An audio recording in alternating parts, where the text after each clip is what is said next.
Exercise 15.3 का ये रहा आपका 5वां प्रश्न। एक उस घनाभ का आयतन ज्ञात करें जिसकी लंबाई, चौड़ाई और ऊंचाई दिया हुआ है प्रश्न में, जो कि 1 to 4 एक ही तरह के प्रश्न, बिल्कुल सिंपल, सिर्फ सीधे सूत्र के प्रयोग पर आधारित। तो चलें 1 to 4 प्रश्नों का उसी तरह सॉल्यूशन करते हैं। पहले प्रश्न में लंबाई 10 सेंटीमीटर, चौड़ाई 5 सेंटीमीटर, ऊंचाई 3 सेंटीमीटर हमें मालूम है। तो घनाभ का आयतन निकालना है, तो सीधे सूत्र का प्रयोग करेंगे, क्योंकि घनाभ का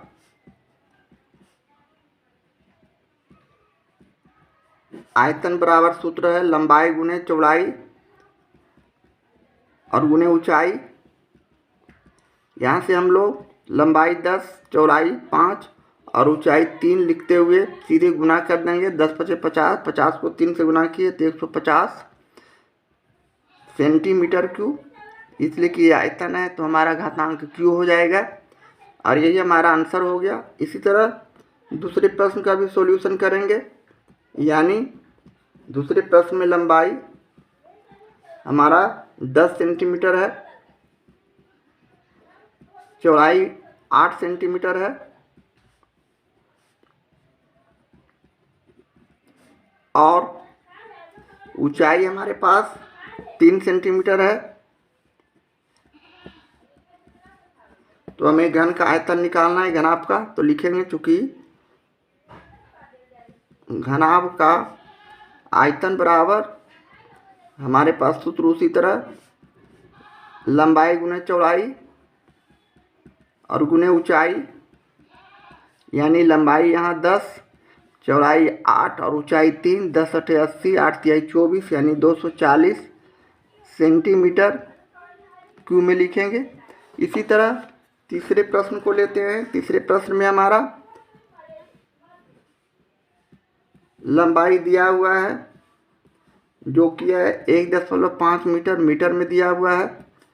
चौड़ाई है जो सेंटीमीटर में है, 25 सेंटीमीटर है और ऊंचाई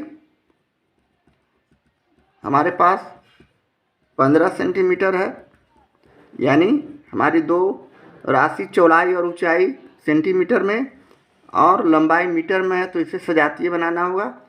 मीटर सभी को बदलिए, नहीं तो सेंटीमीटर को बदलिए। तो हमारा मीटर है 1.5, तो इसे हम 100 सेंटीमीटर का 1 मीटर होता है, तो यहाँ 100 से हम गुना कर देंगे तो हमारा 150 सेंटीमीटर जो आ जाएगा वास्तविक लंबाई हो जाएगा। तो अब यहाँ से हम सूत्र उसी तरफ प्रयोग करेंगे। घनाभ का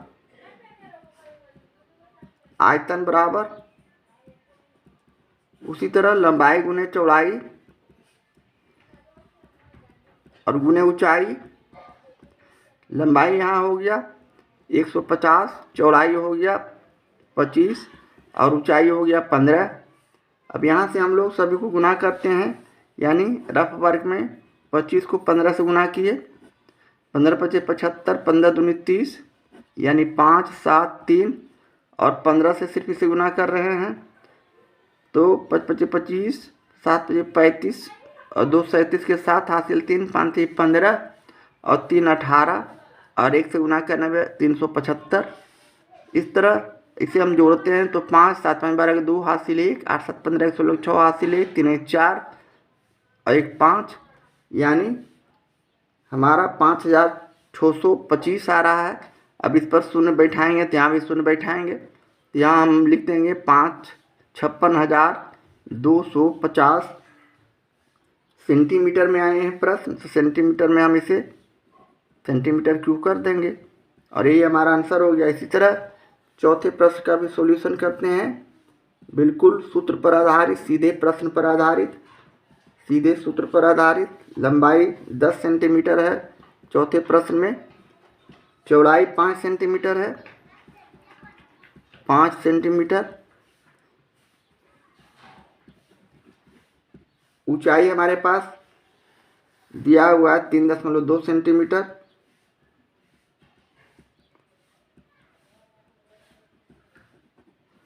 तो घनाभ का आयतन निकालना है, तो घनाभ का आयतन का सूत्र उसी तरह प्रयोग करेंगे, यानी लंबाई गुने चौड़ाई और गुने ऊंचाई। लंबाई यहाँ हमारे पास 10, चौड़ाई 5 और ऊंचाई 3.2 है। अब यहाँ हम इसे गुना करते हैं 10 × 50 और गुने 3.2। यहाँ हम गुना करेंगे तो 5 × 10 के शून्य हासिल 1, 5 × 3 = 15, 150 सीधे हमारा 5 × 10 और 5 × 3 = 15, 110 × 5 = 50, 50 में 3.2 से गुना किए तो 50 में हम इससे गुना किए तो 5 × 10, 5 × 3 = 15, 150 सेंटीमीटर क्यूब हमारा आंसर आ रहा है। इसके आधार पर